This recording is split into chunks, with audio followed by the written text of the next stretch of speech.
महाराज, गरीबी सबसे बड़ा अभिशाप है। गरीबी से बड़ा कोई अभिशाप नहीं है। मैं व्यास पीठ से प्रार्थना करता हूं, गोविंद, किसी को कुछ बनाना या मत बनाना, पर किसी को गरीब मत बनाना। और आज भी हमारे भारत देश में हजारों लोग भूखे सोते हैं। आज भी बेचारे भूखे सोते हैं। हमारे देश में आज भी भूखे सोते हैं। श्रीमान, हमारा निजी अनुभव है, हम किसी की बात नहीं कहते, हमारा निजी अनुभव है कि जब 2 रुपया ना हो ना तो कोई पूछता नहीं है,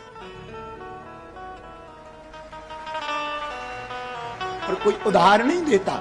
इसलिए नहीं देता क्योंकि ये चुका नहीं पाएगा। बड़े लोगों को ही उधारी मिलती है, गरीबों का तो सिर्फ परमात्मा होता है।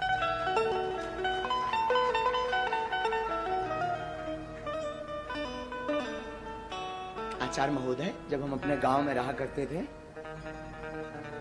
तो हम अपने गांव में भीख मांगते थे। 8 साल तक हमने भीख मांगी। और एक बार की घटना बहुत झंझोर थी, चूंकि पर वो रह नहीं पाते हम उसे कहे बिना। बचपन में हमारी अवस्था जब 9 साल की थी तो हमें वृंदावन जाना था पढ़ने के लिए। हमारे पिताजी कुछ करते नहीं थे, गांव के हम ब्राह्मण थे, तो भीख मांग करके हम अपना जीवन चलाते थे पूरे परिवार का। और वृंदावन जाने के लिए हमारे पास उस वक्त 1000 रुपए किराया ना रहे।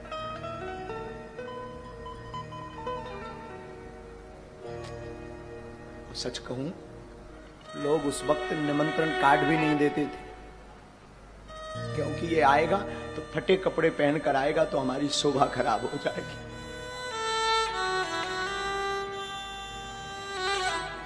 श्रीमान, 2000 रुपया किराया नहीं मिला था हमें वृंदावन जाने के लिए, क्योंकि लोग इसलिए नहीं देते थे क्योंकि ये चुका नहीं पाएंगे।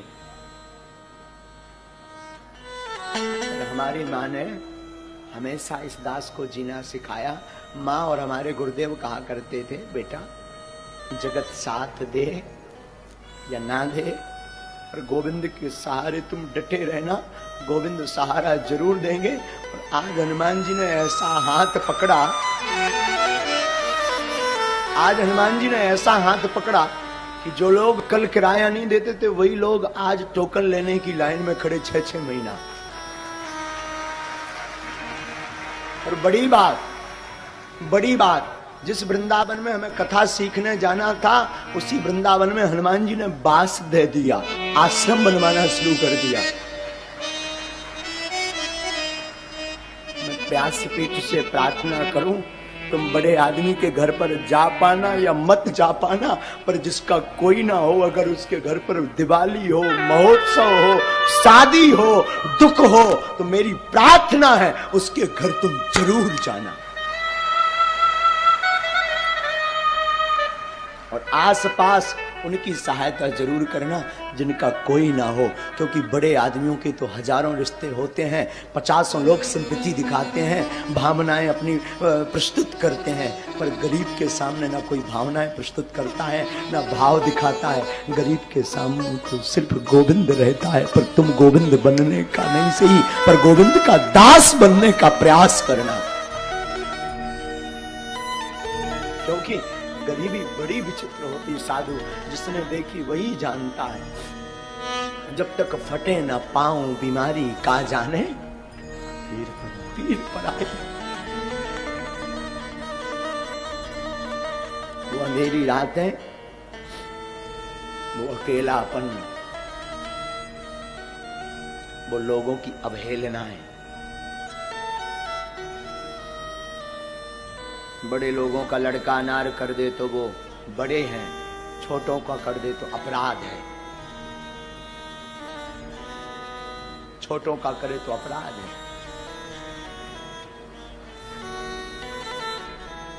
बड़े लोग फटे कपड़े पहने तो ये फैशन, गरीब पहने तो औकात। कि हमारे देश की दुर्दशा।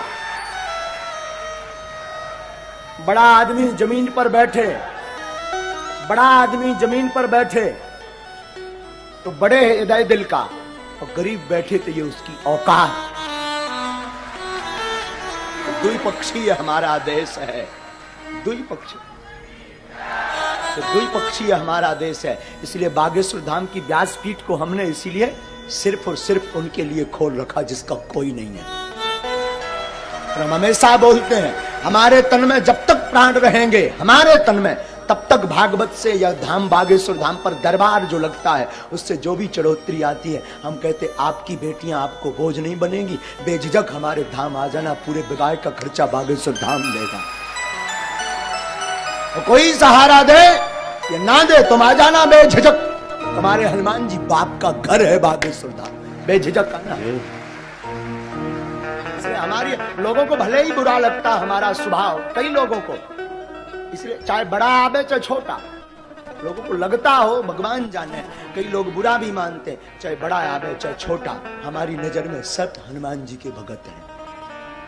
हमें ना बड़ा है ना छोटा, क्योंकि ना दक्षिणा लेते हैं तो हमारे लिए ना कोई बड़ा है। जिसे दक्षिणा चाहिए हो, जिसे यश चाहिए हो, जिसे पद चाहिए हो, उसके लिए बड़ा छोटा। हमें तो एक ही पद चाहिए, एक ही दक्षिणा चाहिए, एक ही नाम चाहिए, वो हनुमान नाम रूपी चाहिए। फिर क्या मतलब बड़ा या छोटा। इसलिए कथा भी हम हमेशा अपने हनुमान जी को सुनाते हैं और बोल देते तुम्हारी क्षमता हो तो बैठो, नहीं तो भग जाओ, नो वेलकम। हमारी कथा आपके लिए नहीं है, अपने बाप हनुमान जी के लिए है। तुम सुनो या ना सुनो, मेरा बाप तो मुस्कुराता सुन रहा ना,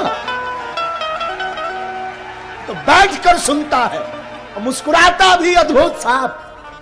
वो तो खड़ा खड़ा मुस्कुराता रहता और सुनता है कथा को। तुम क्या सुनोगे और आप दक्षिणा भी क्या दोगे? दुनिया खुद भिखारी है, वो क्या दक्षिणा चुकाएगी? अंतर इतना है, गरीब मंदिर के बाहर भीख मांगता, अमीर भीतर जाकर भीख मांगता, भिखारी दोनों है। जगत खुद भिखारी है, तो क्या आपको देगा? मैं प्रार्थना करूं संसार के लोगों से आशा मत करना, आशा करना तो सिर्फ गोविंद से करना। जगत तभी आपको साथ देगा जब आपके अंदर होते के धोते होंगे। कुछ नहीं होगा, जगत साथ नहीं देगा, क्योंकि सब भिखारी हैं। अंतर इतना, कोई बाहर भीख मांगता लाज लज्जा छोड़कर, और कोई जो है पर्दा के अंदर भीख मांगता, भीख दोनों मांगते हैं। मैं प्रार्थना करूं, बुरा जरूर लगेगा मेरी बात का, और लगे तो हमें कौन था लिया पर समझाने, करिया मो कराओ। लगे भी बुरा तो मुझे कोई व्यास पीठ ही अगर सत्य नहीं बोलेगी तो कौन सत्य बोलेगा। आजकल मंदिरों में भी वीआईपी सुविधाएं हो गई हैं, गुरुओं के पास भी वीआईपी सुविधाएं हो गई। मैं प्रार्थना करना चाहता हूं, सब उंगलियां एक सी नहीं होती, ये बात ठीक है, पर उनके लिए जरूर कुछ बनो जिनका कोई नहीं, जो 2 रुपया चढ़ा नहीं सकते, उनका जरूर बनो, उनका जरूर बनो। एक घड़ी बड़े आदमी का, प्रतिष्ठित आदमी का आप निमता छोड़ देना, उसको सहयोग देना छोड़ देना, उसके साथ खड़े होना छोड़ देना। पर मैं प्रार्थना करूं, I request all of you, उस गरीब का साथ देना मत छोड़ना जिसका कोई ना हो।